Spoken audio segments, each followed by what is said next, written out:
Hello, नमस्ते। आज की पीरियड में हम अवकलन समीकरण जो प्रथम कोटि और प्रथम घात के हैं उनमें उन समान समघातीय समीकरणों का अध्ययन करेंगे जो वैसे नज़र नहीं आते हैं आपको देखने में, लेकिन उसको समघातीय समीकरणों में परिवर्तित किया जा सकता है, समान्वयन किया जा सकता है उनका। इससे पिछले पीरियड में हमने देखा था कि जो समघातीय समीकरण है उनको अवकलन समीकरण है उनका कैसे हल किया जाता है। समघातीयता में आपके परिभाषा में देखा था कि जिस अवकलन समीकरण के प्रत्येक पद में उसके चरों की घातों का योग है वो एक समान रहता है, उसको हम समघातीय अवकलन समीकरण कहते हैं, जो प्रथम कोटि प्रथम घात के अंतर्गत आते हैं। आज हम जो करेंगे उसमें वो समीकरण है जो किसी प्रतिस्थापन के बाद में समघातीय समीकरणों में परिवर्तित हो जाते हैं, तो उसका अपन अध्ययन करेंगे। क्योंकि उसमें दो केस हैं, आज पहले वाला जो केस रहेगा उसका अध्ययन करेंगे। पहले हम सबसे पहले उसका सैद्धांतिक पक्ष यानी थ्योरेटिकल पार्ट देखेंगे और उसके बाद में उसके अंतर्गत आने वाली प्रॉब्लम्स को सॉल्व करेंगे। तो सबसे पहले देखिए, समघात में जो समानित हो सकते हैं समीकरण equation reducible to homogeneous equation, यानी जो होमोजेनियस इक्वेशन में रिड्यूस हो सकते हैं उनका अपन अध्ययन करेंगे। नॉर्मली अपने पास में ये जो अपन समीकरण देख रहे हैं dy by dx equal to ax plus by plus c, c is the constant upon capital ax plus capital by plus capital c, here is c is the also constant. ये भी कांस्टेंट है और c भी constant है, क्योंकि बाकी पदों में अपन देख पा रहे हैं कि चरों की जो घातों का योग है वो एक जैसा है, लेकिन यहाँ पे जो c है उसमें कोई चर नहीं है, इसलिए ये इस वक्त समघात समीकरण इसे नहीं कहा जा सकता। लेकिन किसी प्रतिस्थापन के द्वारा अगर अपन इस कांस्टेंट c को समानित कर सकते हैं इसके अंतर्गत, और उस वक्त अपने को c एक अलग कांस्टेंट के रूप में नजर नहीं आए, तो उस कंडीशन में हम इसको उसमें समानित कर सकते हैं, यानी उसमें बदल सकते हैं, जो कि समघात समीकरण है। तो ये जो एक नॉर्मल अपने कंडीशन ली है उसमें दो तरह की स्थितियां उत्पन्न होती हैं। पहली स्थिति तो ये है कि small a upon capital A not equal to b upon capital B, अर्थात a capital B minus capital A b not equal to 0। ये पहले वाली की स्थिति है। इसमें एक दूसरी स्थिति भी संभव है जिसका अध्ययन अपन अगले पीरियड में करेंगे। आज पहली स्थिति का अध्ययन कर रहे हैं। तो यहाँ पे देखिए, सबसे पहले अपन क्या करेंगे, चर x और y को नए चरों में अपन बदलेंगे, और नए चरों में बदलने का जो तरीका होगा वो ये होगा, x equal to small x equal to capital x plus h and small y equal to capital Y plus k, जहाँ पे कैपिटल x और कैपिटल Y है वो नए चर होंगे अपने अवकलन समीकरण के लिए। और यहाँ पे h और k जो है वो स्वेच्छा चर है, अपनी इच्छा से लिया है, लेकिन अपनी इच्छा से इनको लिया है, लेकिन इसमें एक शर्त है, इनको इस तरह की इच्छा के साथ में लिया गया है अपने द्वारा जो कि इन दी गई समीकरण को समघात समीकरण में बदल सके। अब देखिए, सबसे पहले अपन दो का अवकलन करते हैं। समीकरण दो में अपन ने दो वेरिएबल ने डिफाइन किए हैं, उसका dy by dx याद करते हैं। तो d upon dx of y plus k that will be equal to capital d capital Y of dx equal to this dy by dx into dx बटे dx। यहाँ पे देखिए अपन ने इसको ऊपर और नीचे दोनों जगह रख दिया है, इससे लेफ्ट हैंड साइड में जो वैल्यू है उसमें कोई फर्क नहीं आया। और इस तरह से जब अपन देखते हैं तो ये जो मान है आपका capital dy upon capital dx में है वो चेंज हो जाता है। और उस कंडीशन में अपने पास में जो होगा समीकरण का नया रूप, जो समीकरण एक लिया अपन ने जो कि समघात में नजर नहीं आ रहा है, उसको बदलेंगे, उसका नया रूप इस रूप में आएगा अपने पास में, dy capital dy upon capital dx equal to small a capital x plus small b capital y plus A H plus B K plus C upon capital A X plus capital B Y plus capital A H plus capital B K plus capital C, इस रूप में आ गया। यहाँ पे अपन क्या करेंगे, x और y के मान है वो इसमें प्रतिस्थापित यहाँ से इसमें कर देते हैं। dy बाई डी एक्स का मान है वो यहाँ से प्रतिस्थापित किया गया है। ये तो नॉर्मल सा प्रतिस्थापन है, सब्स्टिट्यूशन किया अपन इसमें कोई ज्यादा चीज नहीं है आपकी। इसके बाद में देखिएगा आप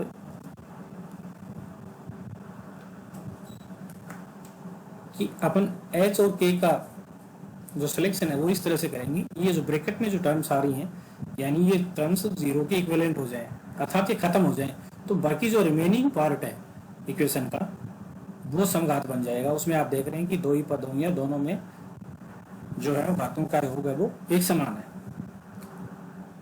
तो ये h और k का समीकरण के रूप में चयन इस तरह किया जाएगा कि दोनों जीरो के इक्विवेलेंट रहें, और उस कंडीशन में आपका जो समीकरण है वो समघात समीकरण हो जाएगा।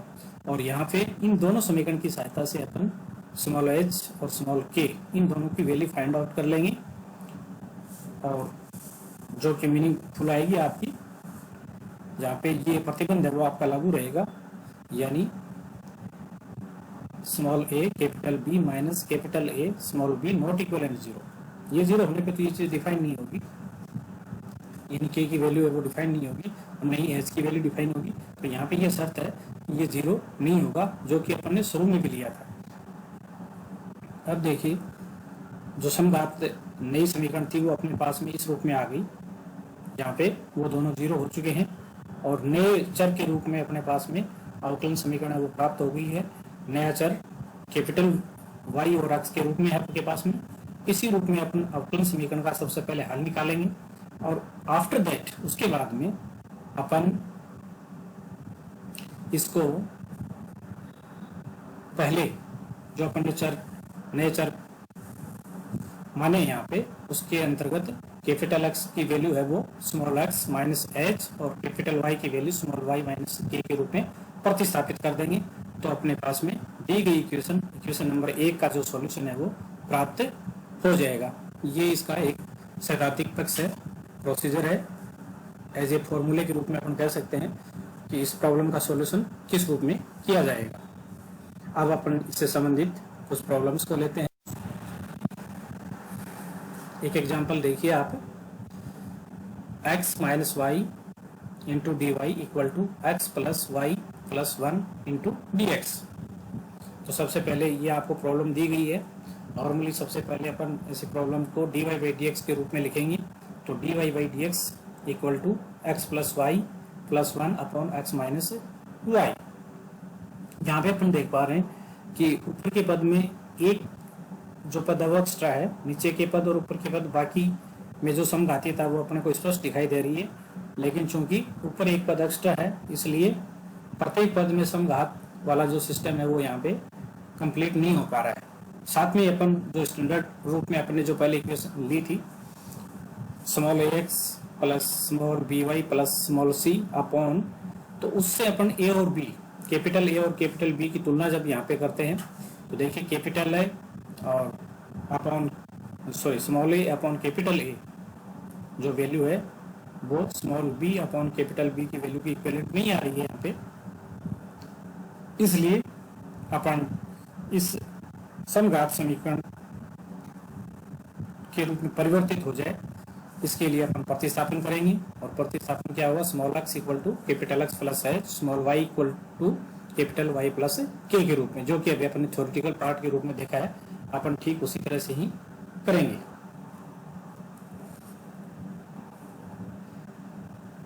तो ये जो प्रतिस्थापन अपन करेंगे d y by d x का मान भी अपन निकालेंगे, जो कि अपने पहले निकाला था वो capital D y by d capital D x के रूप में आ जाएगा equal to x plus y plus h plus k plus 1 upon x minus y plus h minus k. ये वैल्यू अपन ने यहाँ से इसमें प्रतिस्थापित कर दी है। इसके बाद में जो समीकरण नंबर 3 है वो समघात उसी कंडीशन में हो सकता है जब ये ऊपर वाला पद h plus k plus one equal to 0 हो जाए और नीचे वाला पद h माइनस के इक्वल टू 0 हो जाए। ये दो समीकरण अपने पास में प्राप्त हो जाते हैं। इन दोनों समीकरण जो कि दो चरों वाले समीकरण है आपके नॉर्मली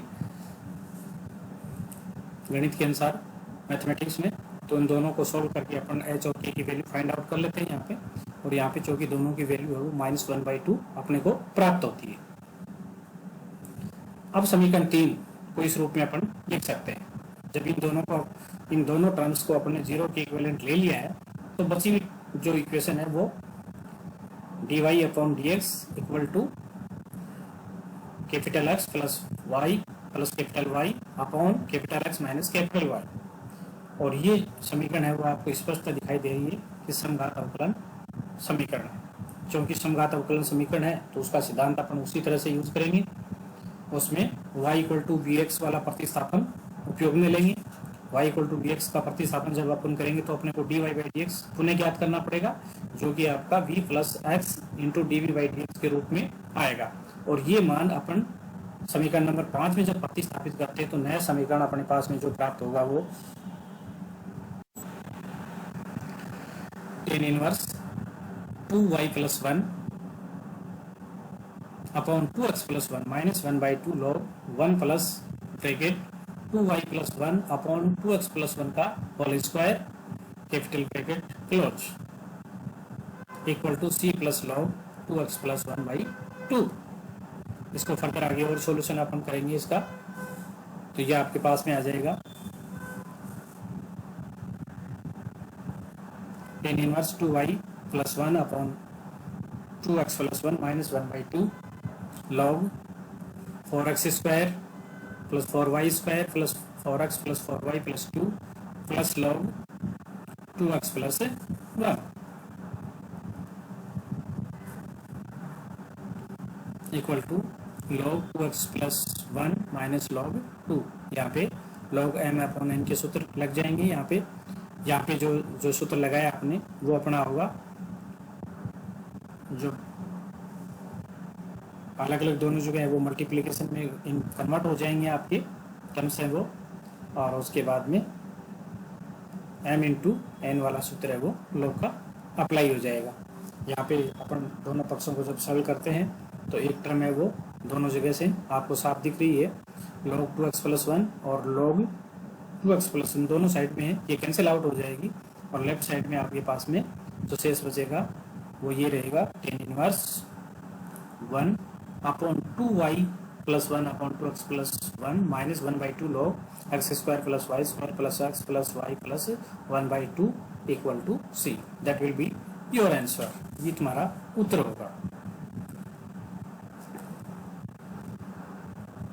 तो किसका करेंगे, ये जो टर्म्स है आपकी 2 plus v upon 1 minus v into 1 plus v, इस पद का अपन आंशिक भिन्नों में विभाजन करेंगे, क्योंकि नीचे की दो टर्म्स है वो मल्टीप्लिकेशन में है, तो यहाँ पे इनको आंशिक भिन्नों के अनुसार इसके पद का विभाजन करना पड़ेगा, और वो विभाजन है आंशिक भिन्नों के सूत्र के द्वारा किया जाएगा।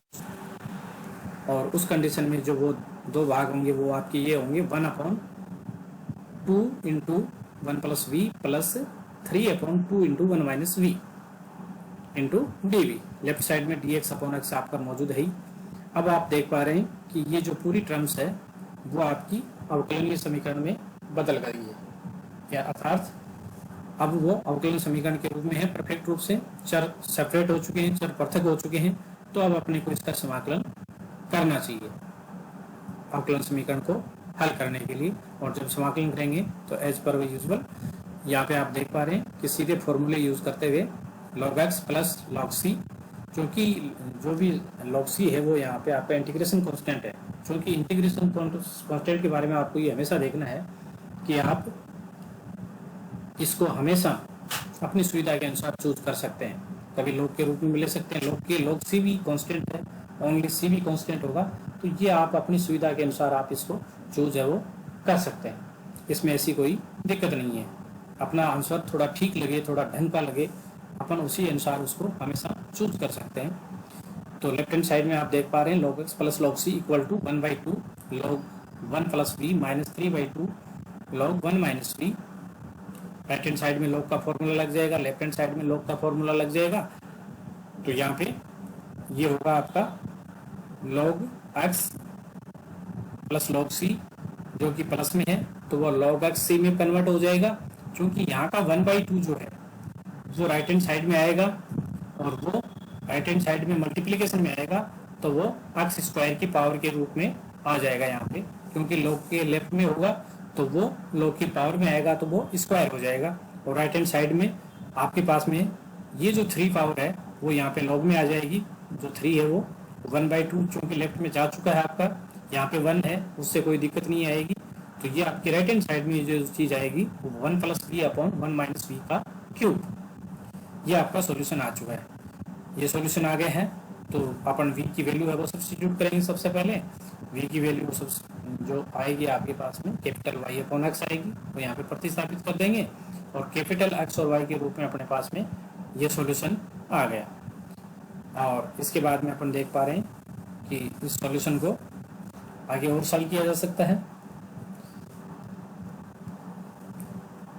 तो वो क्या होगा, आगे अपने को सॉल्व क्या करना है, आगे अपने को कैपिटल x और कैपिटल y की वैल्यू जो है वो रखनी है। कैपिटल x बराबर क्या होगा, स्मॉल x माइनस h, और कैपिटल y बराबर क्या होगा, y माइनस k। ये वैल्यू करने के बाद में इसका आंसर है वो आपको प्राप्त होगा c square into 1 minus x y का power 3 equal to x plus y minus 2। और ये आपका अभी सॉल्यूशन होगा। एक्सरसाइज के लिए आपके पास में 2 प्रॉब्लम्स हैं, आप इन दोनों को सॉल्व कर सकते हैं यहाँ पे, क्योंकि सबसे पहले पहली प्रॉब्लम को dy बाई dx के रूप में लिखेंगे आप, और दूसरी प्रॉब्लम में आपको dy बाई dx कंटिन्यूस दिया गया है। आप दोनों में देख पा रहे हैं कि स्मॉल a और upon capital A not equal to small b upon capital B। दूसरे वाले में भी आप देख पा रहे हैं कि वैसा ही है, ये दोनों इसी थ्योरी पे आपसे संबंधित दोनों आपकी प्रॉब्लम्स हैं। इन दोनों को आप इजीली सॉल्व कर सकते हैं। फिर भी किसी को दिक्कत आती है तो व्हाट्सएप ग्रुप में ज़रूर बताएं अपनी प्रॉब्लम्स लिख करके, ताकि उसकी प्रॉब्लम्स का समाधान है वो किया जा सके।